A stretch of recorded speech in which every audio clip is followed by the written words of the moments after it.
se redujo fuertemente un 15% en el mes de marzo debido a que las exportaciones aumentaron a un récord en medio de un aumento en las entregas de aviones comerciales y de soya. Para analizar el tema me acompañan Gonzalo Soto, Abraham González y Baude Barrientos. Bienvenidos. Hola Susana, ¿qué tal? Gracias, Susana. Pues bueno, buenas noticias para Estados Unidos. ¿A qué se debe estas cifras que reporta el Departamento de Comercio? Bueno, hay cifras positivas y hay cifras negativas. En realidad, creo que el tema o el dato agregado de las exportaciones no fue del todo positivo, dado que creció su déficit comercial con China. Y justo en medio de la negociación, ¿no? Justo en medio de las negociaciones. En el primer día de negociaciones se va a conocer que durante el primer trimestre del año China tiene un superávit histórico con Estados Unidos en materia de comercio.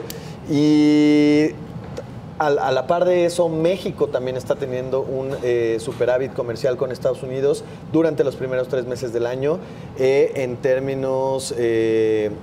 durante el primer trimestre del año, ¿no? Y eso también es un saldo histórico y también coincide con las negociaciones que se están llevando a cabo entre Estados Unidos, México y Canadá. Entonces, creo que pudiera ser que sí hay señales de que la estrategia de Trump no está funcionando, ¿no? Okay. De hecho, yo te preguntaría, ¿esperábamos algo distinto? O sea, con lo que ha estado haciendo Donald Trump para bajar el déficit. Pues o sea, es que... él era lo que esperaba, esperaba cifras positivas y no lo vemos. Ahora, lo que muchos especialistas decían es que esos déficits no se arreglan con políticas comerciales, ¿no? Sino se arreglan con políticas que impulsen el crecimiento interno y que una vez que crezca la industria, entonces puedes aspirar a enviar productos, una mayor cantidad de productos al extranjero y así disminuir tu déficit comercial. En realidad, la política comercial debería de quedar en un segundo papel para poder disminuir un déficit, ¿no? Ahora, un déficit no necesariamente es malo, que creo que eso es algo que Trump todavía no ha entendido. Claro. Esta cifra histórica, Susi, del primer trimestre del año de comercio, de la balanza comercial de México con Estados Unidos y la de China, por supuesto, se da en el marco de las pláticas, ¿no?, que sostienen en Beijing funcionarios del gobierno de Estados Unidos, pues, para tratar de matizar un poco, ¿no?, este exceso de superávit comercial que tiene el país asiático con Estados Unidos. Sin embargo, en el caso de... Yo quisiera detenerme un poco, ¿no?, los números de marzo. Me llamaron la atención varias cosas, ¿no? Por ejemplo, en Canadá. Canadá reportó un déficit comercial con Estados Unidos por $306 millones, ¿no?, en marzo. En marzo del año pasado había tenido un déficit por $1.340 millones. Y para cualquier mes, esta cifra es la más alta desde abril de 2016. O sea, ¿qué está pasando, no? En Canadá, como que quieren dar la impresión de que son el socio bueno, ¿no? En el caso de México, pues que son el socio malo, por supuesto, entre comillas, ambos términos, dentro del contexto de las negociaciones de Telecán, ¿no? Hay que recordar que en julio, bueno, a mediados del año pasado, Trudeau fue a la Casa Blanca y pues para ponerse a las órdenes, ¿no?, del presidente Trump, que al final del día no le valió mucho, ¿no? Dijo, Estados Unidos, ¿sabes qué?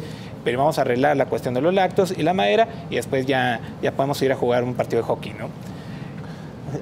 A ver, yo insisto, creo que si alguien esperaba que los déficits cayeran de manera abrupta, de manera importante con las políticas económicas o las políticas comerciales que ha estado tratando de implementar la administración de Donald Trump, creo que estaba o soñando o terriblemente equivocado.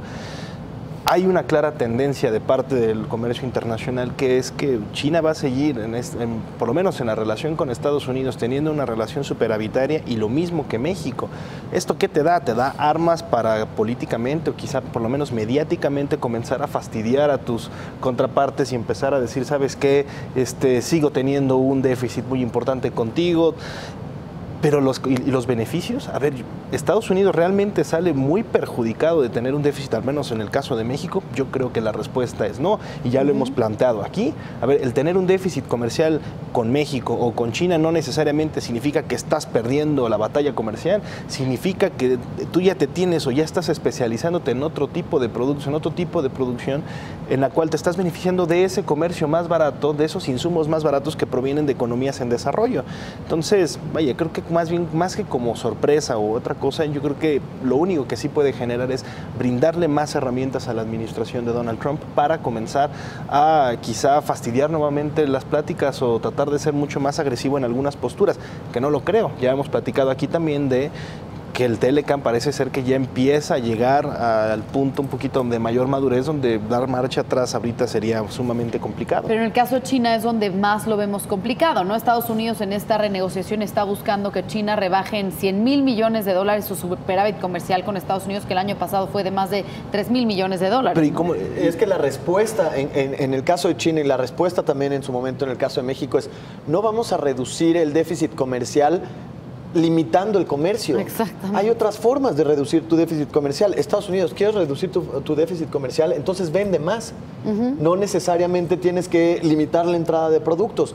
Vende más al exterior, y eso es lo que también en algún momento platicamos, que era pues, una de las intenciones de Wilbur Ross, que China comprara más gas a Estados Unidos. Al final, Estados Unidos ha cambiado su estrategia energética, modificó, digamos, su estrategia para volverse de un consumidor a un productor y así colocar energéticos en el extranjero, y por supuesto está tratando de ganar cuota de mercado.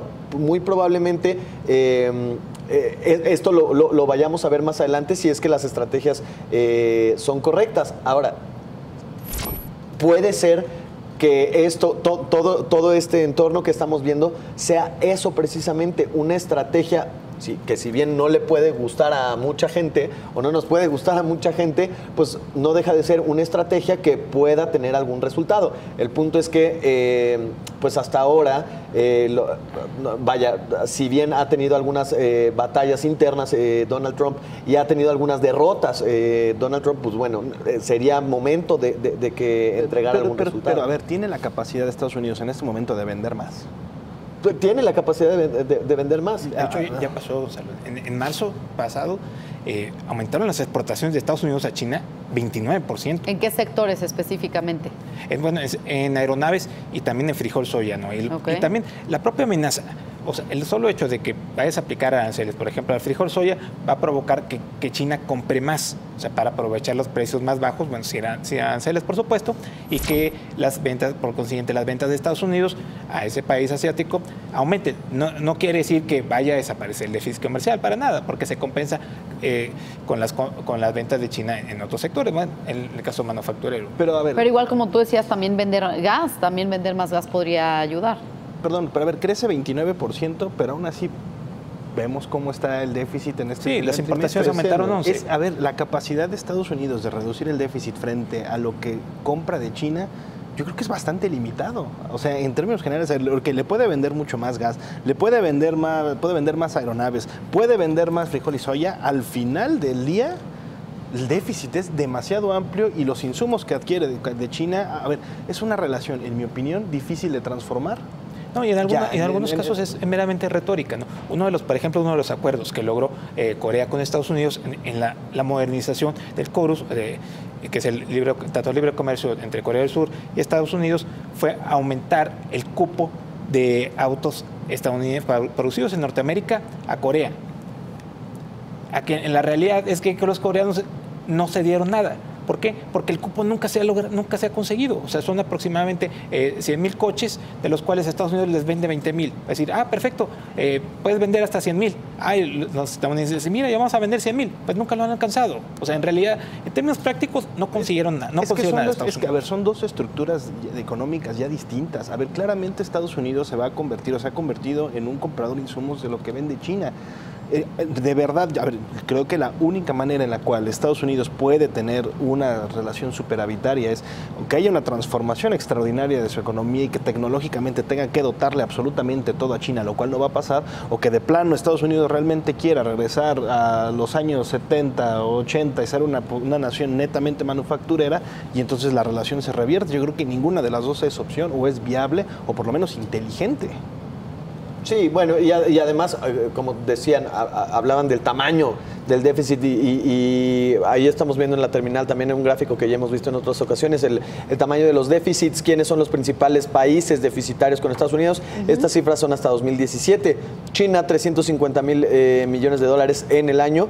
México es el segundo país, el segundo mayor déficit que tiene Estados Unidos. Alemania, Canadá y Japón, tercero, cuarto y quinto país con mayor déficit. Pero si nos ponemos a ver, los 4 segundos lugares no suman lo que tiene China. Claro. Es un déficit de 350,000 millones de dólares. Es una cantidad enorme de dinero y que obviamente pues es difícil poder revertir. Si la expectativa de Trump es reducir en 100,000 millones, o sea, de la noche a la mañana reducir un tercio o poco menos de un tercio del comercio, del déficit que tienen, pues francamente la meta es complicada, ¿no? Y es que no va a pasar. A ver, ¿cómo bajas un tercio de tu déficit en un periodo, deja tú de un año, en 4 años, que es lo mínimo que podría estar en el poder, solamente afectando realmente de forma muy grave tu economía? O sea, y realmente forzando e implementando una guerra comercial en la que tu economía va a terminar peor de como empezaste.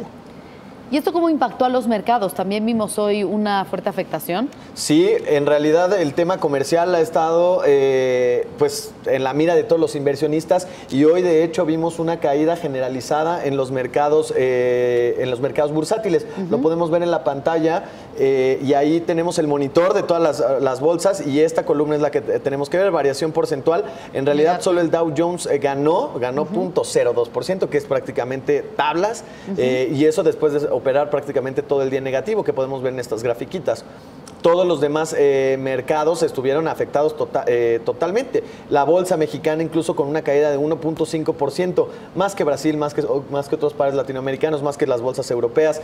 Creo que estas caídas reflejan un nerviosismo en cuanto a las tensiones comerciales que tiene Estados Unidos con China, porque además hoy que fue el primer día de negociaciones, tal cual salieron todos y un candadito nos vamos a poner, nadie dice nada, ni de parte de Estados Unidos ni de China. Incluso China, por orden gubernamental, dijo que ningún medio podía publicar nada acerca de las negociaciones, porque obviamente pueden ser muy, muy tensas las negociaciones y evidentemente eso podría tener un impacto en los mercados, que ya lo estamos viendo. Por lo pronto, caídas en el Dow Jones de 0.23, 0.18, en Estados Unidos, caídas de 0.23% en el caso del S&P, pero cierran en su nivel más bajo en un mes. Y conforme esto vaya avanzando, bueno, pues vamos a seguir viendo volatilidad. El peso también lo resintió y otras monedas emergentes también lo resintieron. En conclusiones, Baude. La conclusión mi conclusión sería, eso sí, es de que en el caso de México pues es una noticia pues, bastante positiva, ¿no? Ya no es tan peligrosa como a meses anteriores que dicen, oye, voy a ver superávit y ahí las negociaciones. Estados Unidos tiene muy claro el objetivo. En el caso de la renegociación del Telecán, y como ya están ya algunos consultores, simplemente se van a modificar las reglas de origen, que va a ser en un periodo por varios años, y el resto del Telecán no va a cambiar. En el caso de las relaciones comerciales de Estados Unidos y China, pues es el primer round, sobre todo que empezó hoy, el siguiente fin de semana, de muchísimos que se van a hacer arreglos cosméticos. Bien. Pienso que... Perdón, iba yo. Pienso que puede ser, o sea, estos datos son positivos para México, de un superávit comercial, bueno, quiere decir que el comercio internacional está fluyendo bien para el país, pero también en caso de existir alguna decepción, en caso de una decepción en las negociaciones del Telecán, o que simplemente esta aceleración en las exportaciones o en cuanto al déficit obedezca a que se están llevando a cabo las negociaciones, si quieren ganar tiempo, puede complicar las bases de comparación para los siguientes meses o para el siguiente año. Entonces, existe el riesgo de que para los siguientes, digamos, en una comparación anual pueda haber una caída. Bien. ¿Quieres repetir? No, ya estás. Yo creo que es, a ver, el tema de los déficits, por lo menos con China y con México, son dos estructuras comerciales que son difíciles de transformar. Creo que más bien dan argumentos y armas para poder, por lo menos mediáticamente, políticamente, tratar de ejercer presión tanto con China, con Estados Unidos, y con México, y nada más. Yo creo que está bastante dado y bastante claro cómo va a ser la tendencia comercial todavía por los siguientes años. Bien, pues muy importante cómo concluyan las negociaciones del Telecán y por supuesto cómo vayan avanzando estas negociaciones.